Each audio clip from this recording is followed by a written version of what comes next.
ઋતુમાં 2 ઋતુ હેમંત અને શિશિર એ બંનેની પરિચર્યા લગભગ સરખી છે, ખાસ કોઈ ફરક નથી.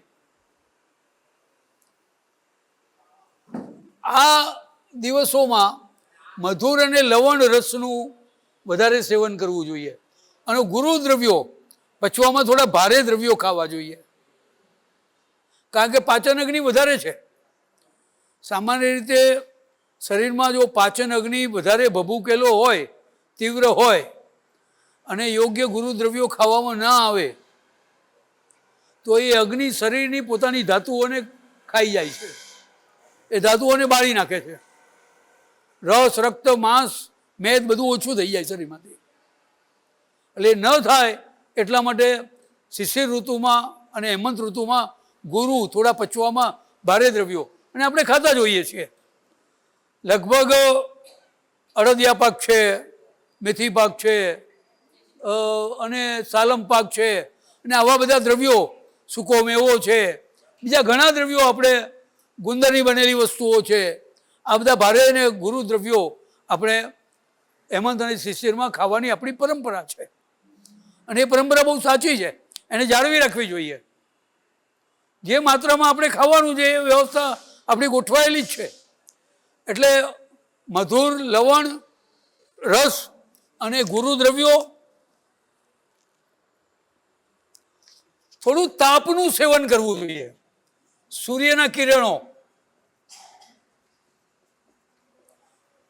કારણ કે આ દિવસોમાં સૂર્યના કિરણો કોમળ હોય છે, એ કોમળ કિરણો છે.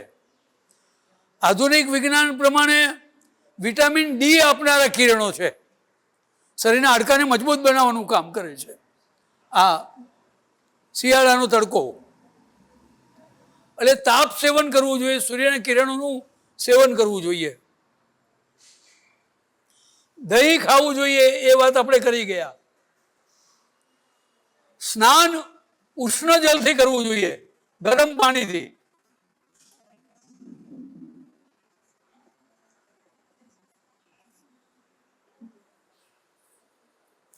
અને અભ્યંગ એટલે તેલની માલિશ શરીર ઉપર કરવી જોઈએ આ દિવસોમાં, તો શરીરની લુખાસ ઊભી ન થાય, શરીર વૃક્ષ ન બને,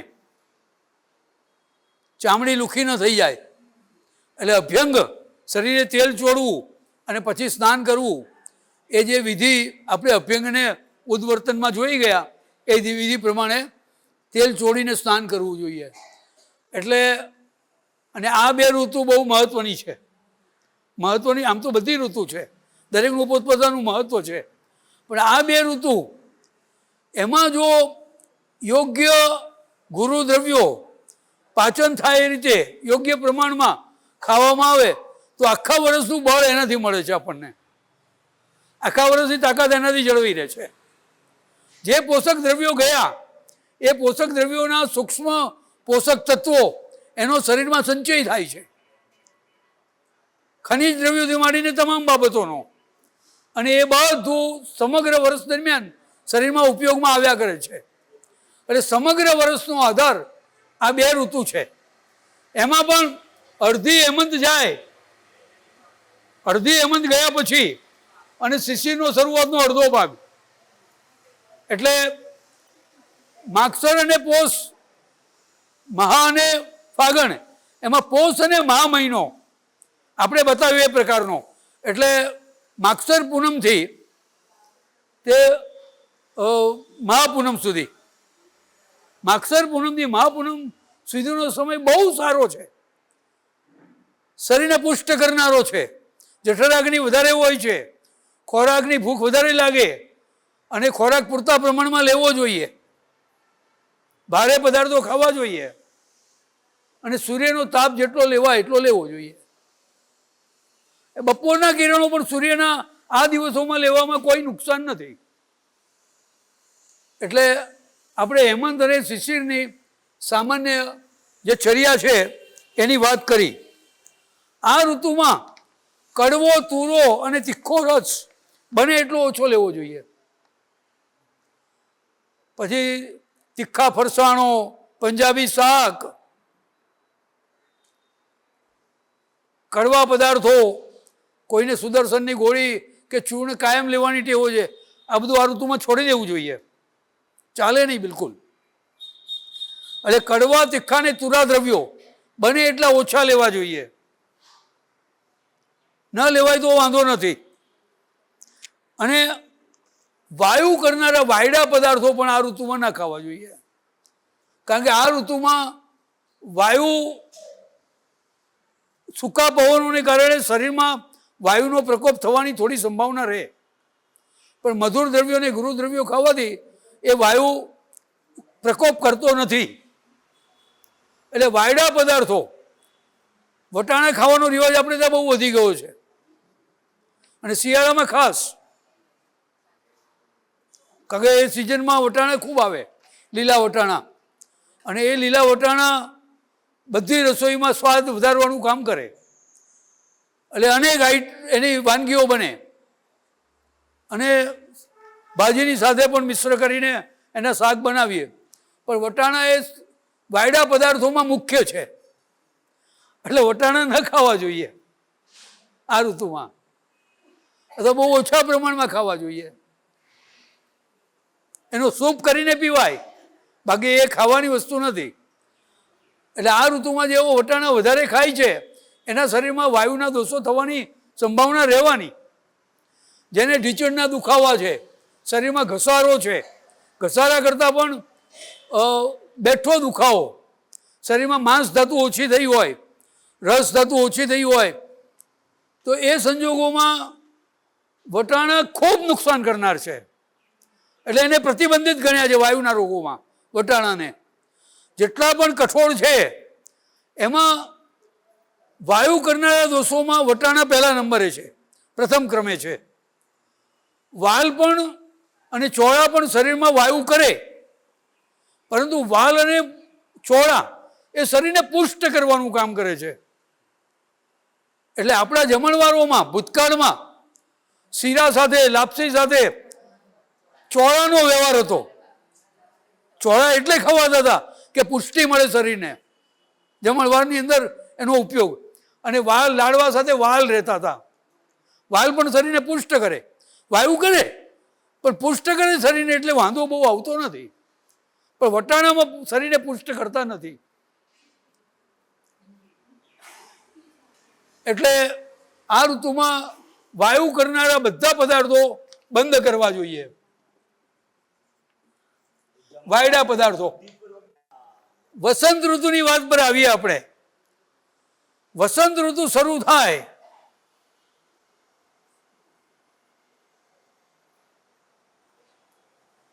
ફાગણ પૂનમથી, એટલે આપણા ખોરાકમાં બહુ વિષમતાઓ ઊભી થઈ જાય છે. ગરમી થોડી પણ શરૂ થઈ, સહન કરવાની શક્તિ આપણે ગુમાવી દીધી છે, આપણી સહિષ્ણુતા ખતમ થઈ ગઈ. વર્ષોથી પંખા, એસી એ બધાથી આપણે એવા ટેવાઈ ગયા કે વસંત ઋતુમાં થોડી પણ ગરમી પડે તો આપણાથી સહન થતી નથી, જે શરીર માટે ખૂબ ઉપયોગી છે, અત્યંત ઉપયોગી છે. હેમંત અને શિશિરમાં આપણે જે ખોરાક ખાધો એ ભારે ખોરાક, ગુરુ દ્રવ્યો, કફ કરનારા દ્રવ્યો, એમાંનો ઘણો કફ શરીરમાં સંચિત થાય, ભેગો થાય, શરીરમાં પડ્યો રહે. ઠંડીના દિવસોને કારણે અને સૂકા પવનોને કારણે કફ બહાર ના નીકળે, શરીરમાં કોઈ લાંબુ નુકસાન એ વખતે ન કરે, પણ એ વસંત ઋતુમાં એ કફ નીકળી જવો જોઈએ શરીરમાંથી. એટલે મોટાભાગના કિસ્સાઓમાં શિશિર પૂરી થઈને વસંત શરૂ થાય એટલે ઘણાને કફ બહાર નીકળવાનું શરૂ થાય, શરીરમાંથી કફ બહાર નીકળે. કોઈને માથું દુખે, કોઈનું થોડું છાતી દુખે, ઉધરસ આવે, આવું બધું થઈ શકે. પણ એ કફ બહાર નીકળે છે ને, આપણે એને રોગ સમજીને એ કફને રોકી રાખીએ છીએ પાછો દવા લઈને, એટલે ઓર વધારે તકલીફ ઊભી થાય. એક તો તડકા લેવાનું બંધ કરી દઈએ, ઠંડા પાણી પીવાનું શરૂ કરીએ, અને થોડો પણ કફ નીકળવાનું શરૂ થાય એટલે ટીકડીઓ લઈ કે દવા લઈ અને કફને દાબી દઈએ. પછી એ ભયંકર ઉપદ્રવ શરીરમાં કરે, ચામડીના રોગો કરે, અળૈયો કરે ઉનાળામાં ખૂબ, ગરમીના જે રોગો ગણાય છે એ મૂળ તો ખંજવાળના રોગો છે. અનેક પ્રકારનો ઉપદ્રવ કરે એ કફ. શ્વાસના રોગ કરે, દમ, અસ્થમા. એટલે વસંત ઋતુમાં શરીરનો કફ બહાર નીકળવા માટે પહેલા તો વસંત ઋતુમાં તીખા, કડવા અને તુરાક પદાર્થો ખાવા જોઈએ, અને લઘુ ગુરુદ્રવ્યો નહીં, પચવામાં હલકા દ્રવ્યો લેવા જોઈએ.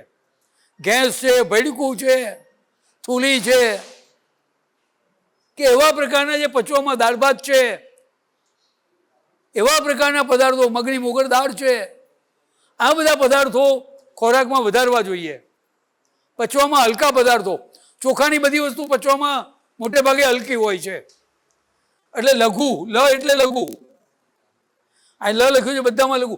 એ આ બે ઋતુને છોડીને બાકીની ચારે ઋતુમાં લઘુ ખાવાનું છે. ભારે પદાર્થો બહુ નથી ખાવાના. કોઈક વાર ખવાય, 15 દિવસે, મહિને એકાદ વાર જમણવાર હોય, ઘરમાં એકાદ વાર મિષ્ટાન મીઠાઈ બને, એ બધું ચાલે. અને એ પણ થોડી માત્રામાં, રોજ પણ થોડી માત્રામાં ગળ્યું ખવાય, પણ અતિ માત્રામાં ભારે પદાર્થો ખાવાના નથી. લઘુ જ પદાર્થો ખાવાના છે, પચવામાં હલકા પદાર્થો. વસંતમાં તાપનું સેવન કરવું જોઈએ, તાપ સેવન. હવે હેમંત શિશિરમાં તાપ સેવન અને આ તાપ સેવન, એ બંનેમાં પાયાનો ફરક છે, બહુ મોટો ફરક છે. હેમંત અને શિશિરમાં કોમળ કિરણો છે, સૂર્યના કિરણો કોમળ છે, એટલે એ કોઈ નુકસાન કરતા નથી. અને સંક્રાંતિ કાળનો જે સૂર્ય છે, મકર સંક્રાંતિ, ઉત્તરાયણ જેને કહીએ છીએ, એની પહેલાના આ 10-12 દિવસ ને પછીના 10-12 દિવસ, એ 15-20-25 દિવસ, એ કિરણો સૂર્ય દક્ષિણમાંથી ઉત્તરમાં જવાનું શરૂ કરે છે. એટલે એ કિરણોમાં કેટલીક વિશેષ તાકાત છે, વિશેષ પ્રકારની એના ગુણો છે, અને એ શરીરમાં જેટલા પ્રમાણમાં જાય એટલો શરીરને 12 મહિના ફાયદો રહે, લાભ થાય. શરીરની તાકાત વધે છે, શરીરનું બળ વધે છે એનાથી. એટલે આપણે ત્યાં ઉત્તરાયણનો તહેવાર ગોઠવાયો, કારણ કે લોકો તડકો લેવા માટે બહાર તો રહેવું પડે, અને બહાર રહેવા માટે શું કરવું, કામ વગર કોણ બહાર રહે ઘરની ઠંડીના દિવસોમાં. એટલે પતંગ ચડાવવાનું ગોઠવાયું હશે કોઈ કાળે, એટલે બધા ઘરની બહાર 24 કલાક રહે, 2-4 દિવસ 5 દિવસ જેટલો સમયને અનુકૂળતા, એટલે તડકાનું સેવન થાય. પણ એ વખતે સૂકા પવનો હોય, ઠંડા, ખૂબ ઠંડા સૂકા પવન, અને બહાર ખુલ્લામાં રહીએ તો શરીરના સ્ત્રોતો સુકાઈ જાય. એ ન થાય એટલા માટે અભિસિંધી પદાર્થો મિશ્ર કરીને ખાવાના. સામાન્ય રીતે ગોળ અને તલ એકબીજાથી વિપરીત છે, ગોળ અને તલ સાથે ના ખવાય, ગોળ અને તલ ના ખવાય. એટલે આપણે ત્યાં તલ સુખડી નથી બનતી, તલ સાંકડી બને છે.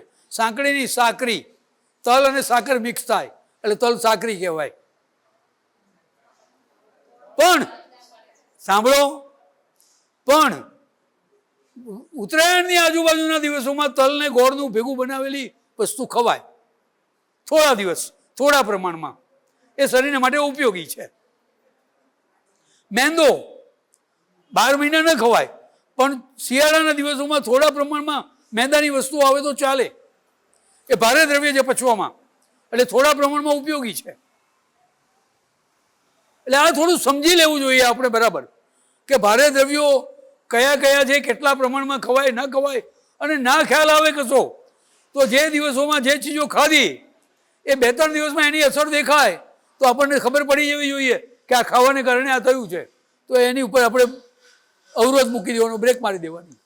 એ ચીજ વસંત ઋતુની અંદર લઘુ દ્રવ્યો, તાપ સેવન કરવાનું, વમન કરવાનું. વમન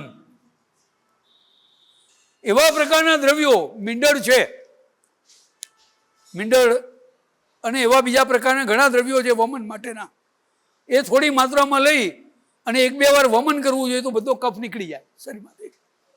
એવું ના કરવું હોય તો તો ઓકીને બરાબર દાંતણ કરો, ખૂબ ખોંખારીને કોગળા કરો, તો બધો કફ છૂટો પડીને વસંત ઋતુમાં નીકળી જશે શરીરમાંથી. કફ દૂર કરનારા દ્રવ્યો ખાવા જોઈએ. જુવારની ધાણી શરીરના કફને શોષી લે.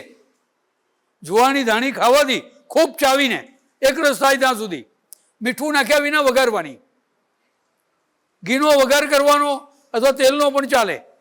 અને એ જુવાની ધાણી ખૂબ ચાવીને ખાય એટલે છાતીનો પેટનો બધો કફ ખેંચી લે અને બધો કફ લૂછવી અને મળ વાટે નીકળી જાય એટલે શરીરનો કફ ઓટોમેટિક ઓછો થઈ જાય. જે વસંત ઋતુમાં શરીરનો કફ બહાર કાઢવાનો છે એ સહેલાઈથી નીકળી જાય જુવાની ધાણીથી. દિવસે નિદ્રા ના લેવાય વસંતમાં. દિવસે ઊંઘવાની મનાઈ છે. આમ તો 12 મહિના ઊંઘવાની મનાઈ છે, પણ વસંતમાં ખાસ મનાઈ છે, બિલકુલ પ્રતિબંધિત. ગરમ પાણી પીવા એટલું પીવું જોઈએ, એમાં પણ સૂંઠ નાખીને ઉકાળેલું. 12 ગ્લાસ પાણી, 1 થી 1.5 ચમચી સૂંઠનો પાવડર અથવા અંગૂઠા જેવડા 2 ટુકડા એને ભાંગીને એ 12 ગ્લાસ પાણીમાં નાખી ધીમા તાપે ઉકાળી 2-3 ગ્લાસ પાણી બાળી અને એ પાણી ગરમ ગરમ થર્મોસમાં ભરી લેવાનું. એ આખો દિવસ પીવાનું. જે લોકો વસંત ઋતુમાં આવું પાણી ઓછામાં ઓછું અઠવાડિયું 10 દિવસ પીવે છે એને શરીરમાંનો બધો કફ નીકળી જાય છે, શરીર શુદ્ધ થઈ જાય છે અને શરીરમાં એક જબરજસ્ત તાકાત આવે છે. કારણ કે સૂંઠનું પાણી તાકાત આપનારું છે, આમ દોષને દૂર કરનાર છે, આમને પચાવવાનું કામ કરે અને પચવામાં હળવું થઈ જાય પાણી ગરમ થવાથી, ઉકળવાથી. એટલે એ એટલું બધું, એને અમે દિવ્ય જલ કહીએ છીએ. 2 વસ્તુને દિવ્ય જલ કહીએ છીએ અમે આયુર્વેદમાં. એક વરસાદનું સીધું ઝીલેલું પાણી. વરસાદનું આપણે ટાંકાઓમાં ભરવાની પરંપરા હતી પોળોમાં. અમારા ઘરમાં પણ એક ટાંકું હતું, પણ બંધ કરી દીધેલું હતું, વાપરતા નહોતા. પણ આ બધી સમજ કોઈની પાસે હતી જ નહીં અને આજે પણ નથી. પણ એ વરસાદનું પાણી સીધું ભરેલું હોય, ચોખ્ખું પાણી, તો એ દિવ્ય જલ કહેવાય. એના ઘણા ગુણો છે, એ જીવનચર્યામાં વાત આવશે. પણ સૂંઠને ઉકાળેલું પાણી પણ દિવ્ય જલ છે. જે લોકોને ધ્યાન આદિમાં બેસવાનું છે એને ખૂબ શક્તિ વપરાય માનસિક. એ આ સૂંઠનું પાણી પીવે તો એની માનસિક શક્તિ ઓછી ના થાય, એની તાકાત મનની જળવાઈ રહે, મગજની. એટલે સૂંઠનું પાણી ઉકાળેલું પીવું જોઈએ. વ્યાયામ કરવો જોઈએ. લુખા દ્રવ્યો એટલે ઝાડની ધાણી જેવા લુખા દ્રવ્યો ખાવાની વાત કરી. વ્યાયામ, કસરત, શ્રમ કરવાનો. એ દિવસોમાં કોઈ કામ શોધી કાઢવું એવું ઘરનું કે જેમાં શરીરને શ્રમ પડવાનો હોય, સાફ સૂફી હોય, બીજું કંઈ કામ હોય, તો એમાંથી જેટલો પરસેવો વળે એટલો કફ શરીરમાંથી ઝડપથી ઓછો થાય. એટલે વસંત ઋતુમાં વ્યાયામ, તાપ સેવન, વૃક્ષ દ્રવ્યો ખાવા, લઘુ દ્રવ્યો ખાવા અને કડવા તુરા તીખા દ્રવ્યો ખાવા, વમન કરવું, ગરમ પાણીથી સ્નાન કરવું, તડકો લેવો વગેરે વગેરે.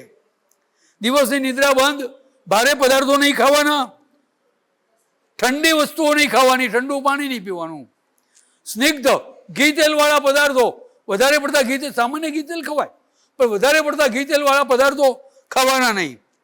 લવણ, મધુર એ પદાર્થો નહીં ખાવાના.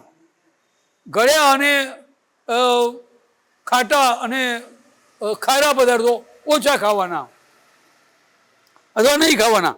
દહીં બિલકુલ નહીં ખાવાનું. અને આ કફને બહાર કાઢવાની ઋતુ છે, એ કફને બહાર નીકળવા દેવાનો. આ વસંત ઋતુની પરિચર્યા થઈ.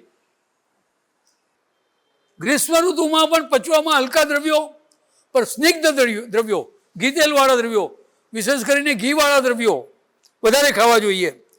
ઠંડુ પાણી પીવું જોઈએ ગ્રીષ્મ ઋતુમાં, પણ ઠંડુ એટલે ચિલ્ડ નહીં, આપણા માટલામાં ઠંડુ કરેલું. એની ઘણી પદ્ધતિઓ આપણે ત્યાં હતી, આજે વપરાતી નથી. તકમરિયાનું શરબત ઠંડક કરે તો એ દિવસોમાં પીવું જોઈએ. ખસનાવાળાની પોટલી બનાવી અને માટલામાં નાખી દો, પાણી એકદમ ઠંડુ થશે અને સુગંધીદાર બનશે, પાણી ચોખ્ખું બનશે, પાણી જંતુ મુક્ત થશે. એ પાણી પીવું જોઈએ. પીવાનું બહુ મન થશે, એ પાણી વધારે પીવાશે. એટલે ગ્રીષ્મ ઋતુમાં, ગરમીના દિવસોમાં ઠંડુ પાણી, પ્રવાહી વધારે લેવું જોઈએ, લિક્વિડ. શરબતો, પાનક, શરબત માટે સંસ્કૃતનો શબ્દ છે પાનક. પાનક એટલે શરબત. આપણે બધા શબ્દો વાપરીએ છીએ તો આપણને એ પણ ખબર નથી કે કઈ ભાષાના છે. પાનક એટલે શરબત. શરબત શબ્દ એ અરબી ફારસી ભાષાનો શબ્દ છે, આ આપણો સંસ્કૃત ભાષાનો શબ્દ છે. એટલે પાનકો પીવા જોઈએ. ફાલસાનું શરબત, તકમરિયાનું શરબત, જીરુંનું શરબત, ગુલાબની પાંદડીઓનું શરબત, એવી રીતે ભીંડીનું શરબત, એટલે ભીંડી એટલે એક પ્રકારનું કોકમનું શરબત. ભીંડી એક પ્રકારનું પાવડર આવે છે, એટલે મૂળ એક વનસ્પતિ છે, એને ભીંડી તરીકે ઓળખે છે, એને બીજા પણ નામો છે. એટલે આ બધા શરબતો પીવા જોઈએ. જેટલું પ્રવાહી વધારે લેવાય. કેરીનો રસ ખાવાની જગ્યાએ કેરીના ટુકડા ખાવા જોઈએ. કેરીના રસનો વિધિ બતાવ્યો છે, પણ આપણે ખાઈએ એ રીતે નહીં, અને એ વિધિ કોઈ કરી શકે એવું નથી, એટલે હું એમાં બતાવતો નથી. પણ કેરીના ટુકડા ખાવા જોઈએ. મધુર કેરી ખાવી જોઈએ, ખાટી નહીં. અને ખાટી કેરી ખાવી હોય તો એનો બાફલો બનાવીને લેવો જોઈએ. એનો બાફલો લેવો જોઈએ કેરીનો, કાચી કેરીનો. ગ્રીષ્મ ઋતુમાં દહીં ન ખવાય. ખારી વસ્તુ બને એટલી ઓછી ખાવાની, લવણ વસ્તુ ઓછી, તીખી વસ્તુ પણ બને એટલી ઓછી, અને ખાટી વસ્તુ પણ બને એટલી ઓછી. એટલે ખાટું, ખારું ને તીખું આ ઋતુમાં ખાવાનું નહીં. લવણ, અમ્લ અને કટુ એટલે કડવું, તીખું આ ઋતુમાં નહીં ખાવાનું. ગ્રીષ્મમાં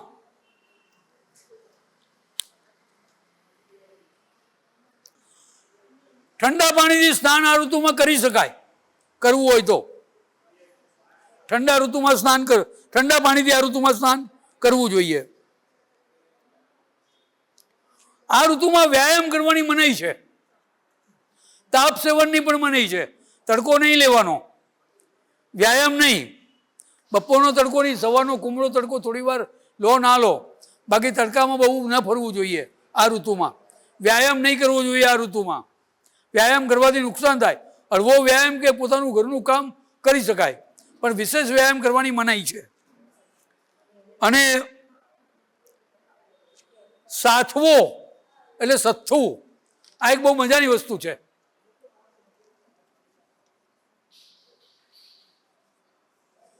બધા એના ઘણા, એને સથ્થુ પણ આમ પણ લખાય છે, સથ્થુ, સાથવો, અને આ ઉપર લખ્યું એ ત્રણ એક જ વસ્તુ છે. સાથવો એટલે શું? કોઈ પણ અનાજ, સામાન્ય રીતે ઘઉં, જવ, બે વસ્તુ વિશેષ વપરાય છે. ચણા પણ વપરાય, ઘઉં ઓછા વપરાય.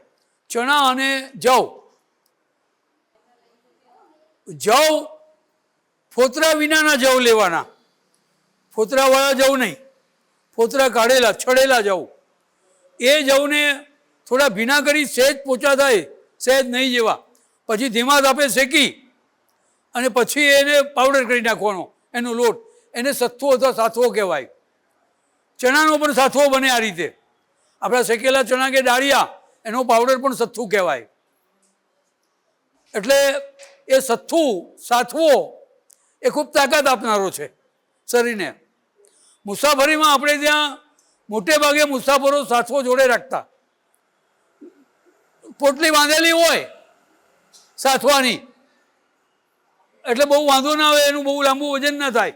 બીજો સામાન 2 ચમચા 3 ચમચા પાવડર એ સાથવાનો લઈ પાણીમાં લાવી અને પી જાય, એટલે તાકાત મળી જાય. 1 ટંક ભોજન ના કરે તો ચાલે.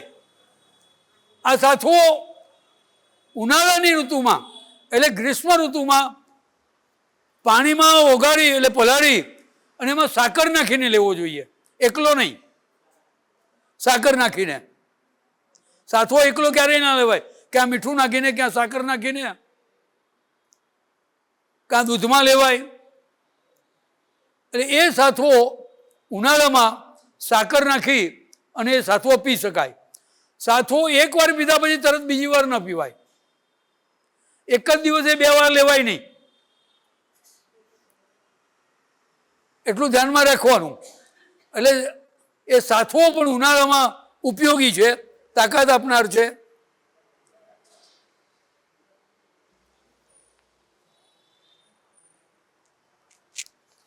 એટલે ગ્રીષ્મ ઋતુની અંદર દહીં બિલકુલ ન ખવાય, એ વાત આપણે કરી ગયા.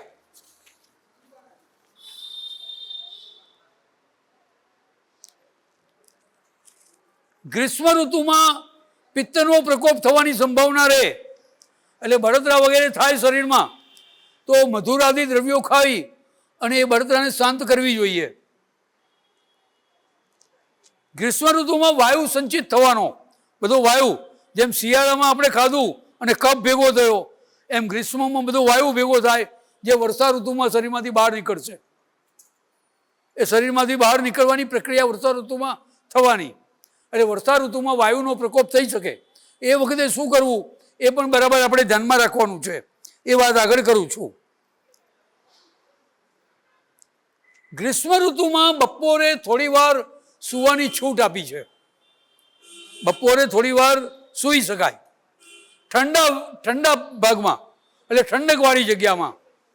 એટલે આયુર્વેદમાં તો એવું વર્ણન છે કે આમ્રવન, એટલે આંબાનું વન હોય, એ આંબાના વનમાં ઠંડક બહુ સારી હોય. એટલે આંબાના બધા વૃક્ષો હોય ને એનો મંડપ બનેલો હોય, તો એ ત્યાં છાંયડામાં જઈને 1.5-2 કલાક સૂઈ જવું. એટલે ગ્રીષ્મ ઋતુમાં જે લોકોને પિત્તનો પ્રકોપ હોય, વાયુનો પ્રકોપ હોય, તો એમને બપોરે પણ જમ્યા પછી તરત નહીં, વામકુક્ષી કરી અને 1/2 કલાક રહી અને પછી સૂવું જોઈએ. તરત સૂવાથી નુકસાન થશે. અને એવું પણ કરી શકાય કે ભોજન કર્યા પહેલાં પણ 1/2 કલાક સૂઈ શકાય, તો એનાથી વધારે લાભ થશે. પણ સૂવું એવું જરૂરી નથી, અનિવાર્ય નથી. એટલે આપણી વસંત ઋતુની વાત થઈ ગઈ, ગ્રીષ્મની વાત થઈ ગઈ. વર્ષા ઋતુ, વર્ષા ઋતુમાં ખાટા પદાર્થો અને ખારા પદાર્થો વધારે ખાવા જોઈએ. મધુર પદાર્થો ખાવા જોઈએ પણ ઓછા. પચવામાં હલકા પદાર્થો, લઘુ પદાર્થો ખાવા જોઈએ. દહીં વર્ષા ઋતુમાં એકાંતરે ખાઈ શકાય, પણ વર્ષા ઋતુની વાત જ્યારે કરીએ ત્યારે આકાશ એકદમ ચોખ્ખું હોય અને તડકો બહુ પડતો હોય તો નહીં ખાવું જોઈએ. પણ વાદળવાળું વાતાવરણ હોય, ભેજવાળું વાતાવરણ હોય, વરસાદ પડતો હોય, ચાલુ હોય, તો એ બધા સમયે દહીં એકાંતરે ખાઈ શકાય થોડા પ્રમાણમાં, અને એ શરીર માટે ઉપયોગી છે. શરીરના વાયુને શાંત કરવાનું કામ કરશે, શરીરના વાયુને બહાર કાઢવાનું કામ કરશે, વાયુનો નાશ કરવાનું કામ કરશે. જૂનું અનાજ વર્ષા ઋતુમાં ખાવું જોઈએ. જૂના ચોખા, જૂના મગ ઘરમાં રાખી મૂકવા જોઈએ, જૂની મગની દાળ. અને વર્ષા ઋતુમાં એ અનાજ પચવામાં હલકું, વાયુના દોષોને દૂર કરે અને શરીરને તાકાત આપનારું છે. સ્નેહ દ્રવ્યો એટલે ઘી તેલવાળા દ્રવ્યો વર્ષા ઋતુમાં ખાવાના છે. સૂંઠ પણ વર્ષા ઋતુમાં ખૂબ ઉપયોગી છે, એટલે વર્ષા ઋતુમાં સૂંઠનું પ્રમાણ ખાવામાં વધારવું જોઈએ. દાડમ છે, મગ છે, સંચળ છે, આ બધી ચીજો વર્ષા ઋતુમાં ઉપયોગી છે. સંચળ બહુ ઉપયોગી છે, કારણ કે વાયુને ભેદવાનું કામ કરે, શરીરનો બધો વાયુ બહાર કાઢે. એટલે થોડા પ્રમાણમાં સંચળવાળી વસ્તુ ખાવી જોઈએ.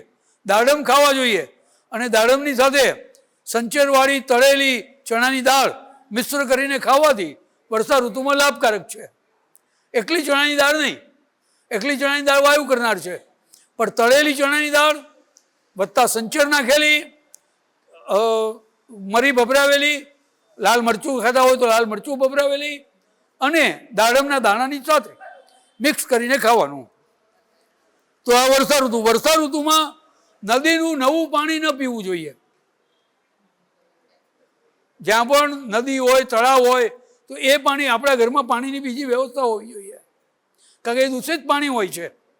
એ દૂષિત પાણી ખૂબ નુકસાન કરે છે આપણને.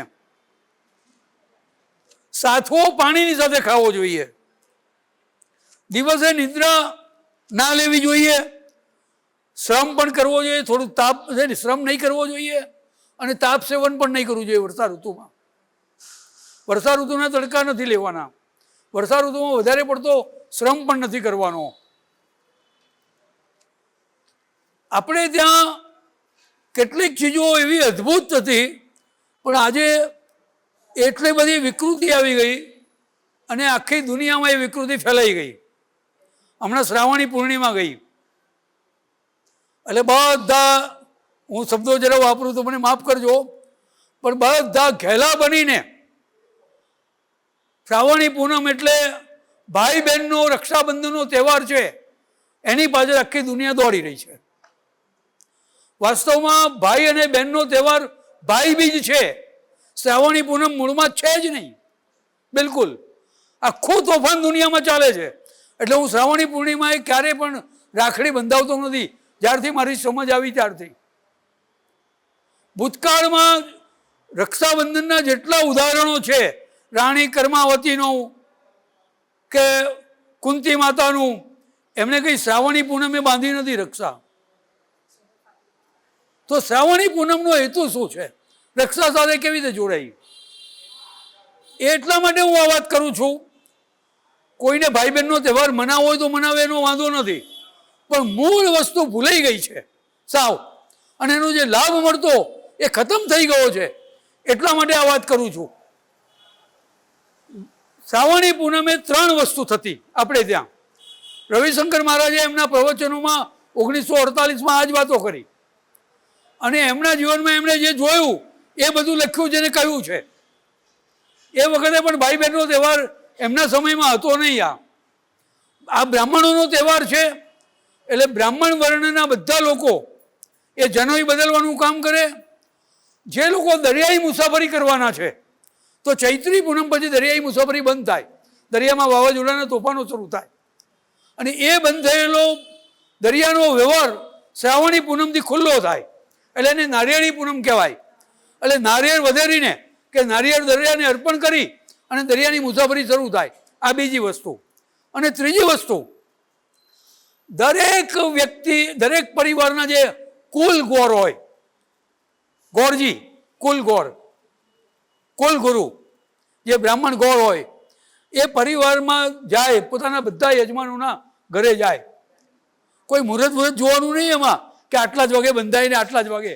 આ બધું તોફાન પાછલા 5-15 વર્ષનું છે, અને ગાણપણ વાળું તોફાન છે ટોટલી. એ જઈ અને એ બ્રાહ્મણ, આપણા જોશી હોય, ગોરજી ગોર હોય, આપણા લગ્ન આદિની વિધિ કરાવનારા જે પણ હોય આપણા કુળના, એ કુલ ગોર બધાના ઘરે જઈ પોતાના યજમાનોના દરેકના હાથમાં શ્રાવણી પૂનમે એક દોરી બાંધે, લાલ કલરની નાડા ચડી કાં તો સફેદ રંગની દોરી, અને બધાને કહે કે આ એટલા માટે બાંધી છે, પહેરી રાખી છે કે હવેની ઋતુ રોગની ઋતુ છે, એટલે ખાવા પીવામાં ખાસ ધ્યાન રાખજો. દશેરા સુધી વાતાવરણ ખરાબ રહેશે, દશેરા અહીંયા છોડી નાખજો, ત્યાં સુધીમાં વાતાવરણ ચોખ્ખું થઈ જશે. એટલે શ્રાવણ મહિનામાં પડેલો વરસાદ અને પછી પણ પડનાર એ બધા પાણી ભરાયા હોય ઠેક ઠેકાણે, એ ભરાયેલા પાણી પડ્યા દૂષિત થાય, એમાં બધો કચરો ભરેલો હોય, એ દૂષિત પાણીને સ્પર્શ કરેલી હવા પણ દૂષિત થાય, જેને આપણે કહીએ ને વાયરલ ઇન્ફેક્શન અને આ ને તેને, એ બધું અમારું કંઈ છે ને, આ જ વસ્તુ છે. એ દૂષિત હવા ચારે બાજુ રોગચાળો ઊભો કરે. એટલે એ શ્રાવણ પૂનમ પછી હવા દૂષિત થવાની શરૂઆત થાય, અને શુદ્ધ થવાનું શરૂઆત આસો મહિનાની શરૂઆતમાં થઈ જાય, અને આસો પૂનમ સુધીમાં, દશેરા સુધીમાં એ હવા શુદ્ધ થઈ જાય. એટલે એ દોરો પહેરેલો હોય, એ રક્ષા બાંધેલી હોય, એટલે સતત ધ્યાન રહે, સ્મૃતિમાં રહે કે આ બાંધેલું છે, એટલે ખાવા પીવામાં ધ્યાન રાખવાનું છે, અને દશેરા એ છોડી નાખવાની. આ મૂળ વિધિ છે, અને બધાની સુરક્ષા માટે છે. માત્ર ભાઈને બહેનની સુરક્ષાની વાત નથી, પ્રત્યેક વ્યક્તિની આરોગ્યની સુરક્ષા માટે આ બ્રાહ્મણ પરંપરામાં આપણે ત્યાં આયુર્વેદની ગોઠવાયેલી પરંપરા છે. એ આજ ભૂલાઈ ગયું બિલકુલ.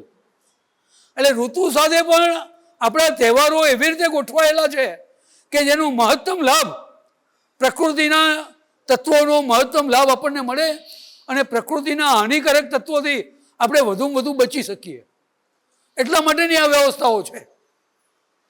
એટલે વર્ષા ઋતુની આટલી વાત કરી. હવે શરદ ઋતુ, સૌથી ખરાબમાં ખરાબ ઋતુ.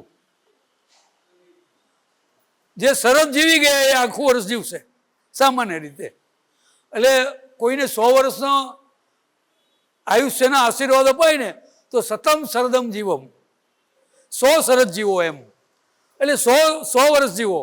શરદ જીવે એટલે વર્ષ પૂરું કરવાના જ છો તમે. શરદ ઋતુ ખરાબ એટલા માટે છે કે વર્ષા ઋતુ પછી આ સુકાયેલા પાણી દૂષિત અને જે હવામાન આખું વાતાવરણ બગડ્યું છે અને પછી સૂર્યના ભયંકર તાપ શરૂ થાય શરદના. ઉનાળાના તાપ કરતાં શરદનો તાપ ખરાબ ગણાય છે.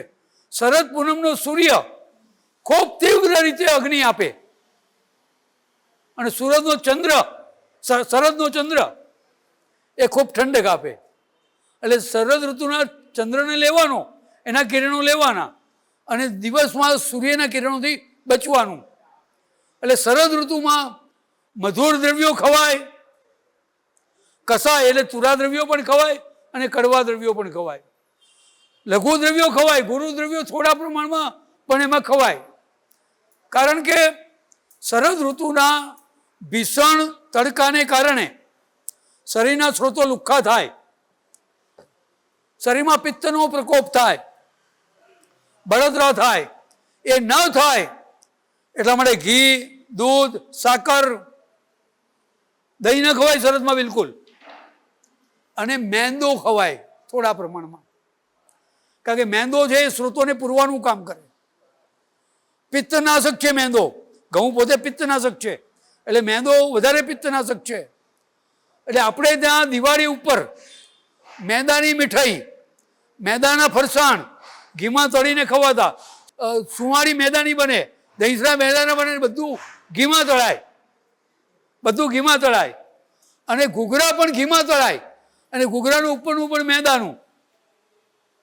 એટલે આ બધી ચીજો ખવાતી હતી આપણે ત્યાં, પણ થોડા પ્રમાણમાં, અતિ પ્રમાણમાં ખાય તો કફ વગેરે થવાની સંભાવના છે. એટલે શરદ ઋતુની અંદર આ ધ્યાન રાખવાનું છે કે સ્નિગ્ધ પદાર્થો, મધુર પદાર્થો અને લઘુ પચવામાં હલકું, અને શરદ ઋતુમાં દહીં ન ખવાય, તીખી વસ્તુ ન ખવાય, ક્ષાર કોઈ પણ પ્રકારે ન વાપરવા જોઈએ, ખાવાનો સોડા વગેરે. આ ઋતુમાં ઝાકળથી બચવું જોઈએ. શરદ ઋતુમાં જે ઝાકળ પડે એ ખૂબ નુકસાનકારક. એટલે રાત્રે સૂવો તો ઝાકળમાં સૂવાનું નહીં, ખુલ્લામાં એવી જગ્યાએ નહીં કે જ્યાં શરીર ઉપર ઝાકળ પડે. આપણા કપડાં ભીના થઈ જાય, ઓશીકું ભીનું થઈ જાય, પથારી ભીની થઈ જાય, તો એવા પ્રકારનું ઝાકળ શરદનું લેવાનું નથી. પેટ ભરીને ખાવાનું નહીં, તડકો લેવાનો નહીં, તેલ બને ત્યાં સુધી છોડી દેવાનું શરદ ઋતુમાં. દિવસની નિદ્રા નહીં લેવાની અને પૂર્વ દિશાના પવનથી બચવાનું. એટલે ઘરમાં પૂર્વ દિશાની બારી હોય તો બંધ રાખવી, એ પવનો નુકસાનકારક છે.